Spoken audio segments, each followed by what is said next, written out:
अस्सलाम वालेकुम dear students of class 10th। एक बार फिर एक नए न्यूमेरिकल के साथ हसन सर आपकी खिदमत में हाजिर।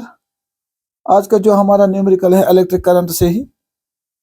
The question is compute the heat generated while transforming 96,000 coulombs of charge through a potential difference of 50 volts in 1 our.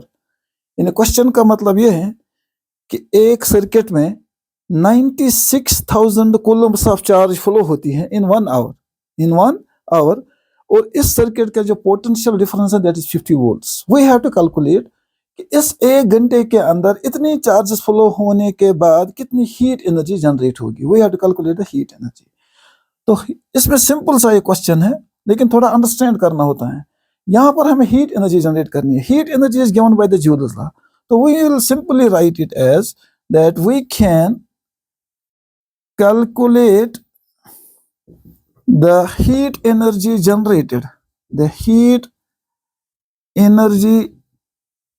generated by Joule's law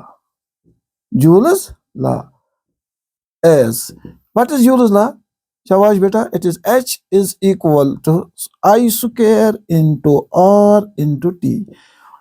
जब भी आप कोई न्यूमेरिकल करने जाओगे definitely there will be some physical quantities जो आपको वहां पर दी गई होगी। यम दिख आसान। आपको उन फिजिकल क्वांटिटीज को गौर से देखना है व्हाट इज गिवन और फिर आपको ये देखना है व्हाट आर रिक्वायर्ड। हमें चाहिए क्या? हमें चाहिए आई दैट इज करंट। यहाँ पर अभी करंट का कोई जिक्र ही नहीं है। हमें चाहिए इसमें रेजिस्टेंस, उसका तो कोई जिक्र ही नहीं है। हमें चाहिए टाइम, हाँ time is given as 1 hour. तो हमें यही पे सोचना है that how can we get this I. तो अगर आप क्वेश्चन को गौर से देखेंगे यू विल फाइंड कि I is number of charges flowing through a circuit per unit time. वो आई का जो मैग्नीट्यूड होता है ना, मैग्नीट्यूड ऑफ करंट, सो बराबर number of charges divide by time. That means यहाँ पर चार्ज भी दिया गया है, टाइम भी दिया गया है। चार्जेस और टाइम के रेशियो से हम निकाल सकते हैं आई। अब सवाल है आर कहाँ से निकलेगा? वो देखो आर कहाँ से आए, आर का वैल्यू कहाँ से हम लाएंगे। मैं इस इक्वेशन को रिराइट करता हूं। It is I into R into T. कुछ गलत किया मैंने बिकॉज आई स्क्वायर का मतलब है आई इंटू आई। अब जो मैं थर्ड स्टेप लिखने जा रहा हूं इसको आप गौर से देखिए, v इंटू टी। यहां पर मैंने v लाया। आप में से बहुत सारे बच्चे ऐसे सोच सकते हैं कि v कहां से आया। तो आपको रिवाइंड करना है ओहम्स लॉ।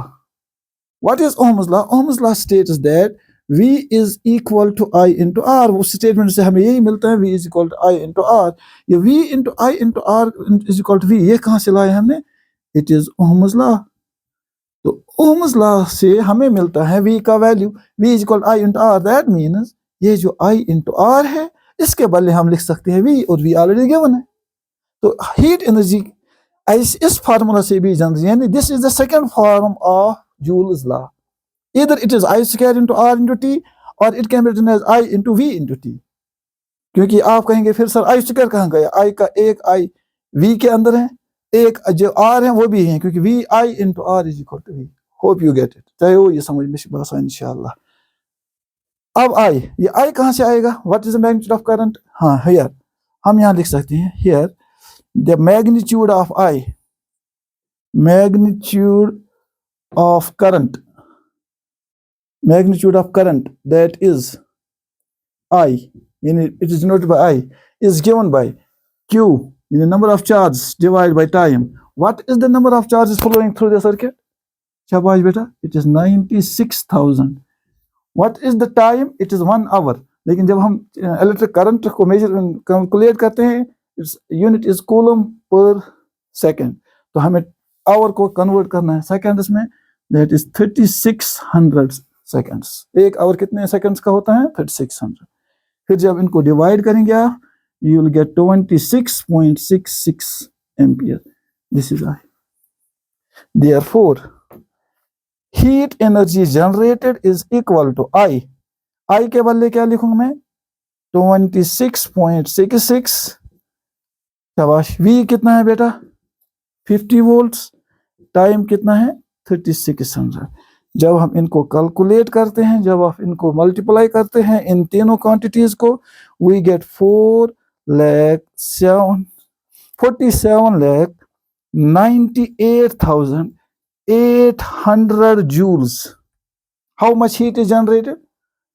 यानी इसका मतलब ये है कि ये 96,000 coulombs of charge एक्स घंटस एक सर्किट में पकन या सर्किटस में पोटेंशियल डिफरेंस 50 वोल्ट्स तथ एक्स घंटस दौरान गस इसा चार्ज पकन सहित तथ सर्किटस में हीट एनर्जी जनरेट 47,98,800 joules और it can be rounded up to, जैसे आपने मैथ्स में पढ़ा होगा, rounded up it is 47,98,000. That means it is near to 48 lakh joules, or it can be written in the short form as 4.8 into 10 raised to power 6 joules. Any of the three is the answer. Any of the three. जो भी आप इसमें लिखेंगे that is the answer. बस आपको ये understand करना है that how we can get this heat energy generated जब हमें फिजिकल क्वांटिटीज जो क्वेश्चन में है वो क्या क्या दी गई है उन्हीं से आपको ये निकालना है. Hope you understand it. See you इंशाल्लाह in the next question. Till then खुदा हाफिज़.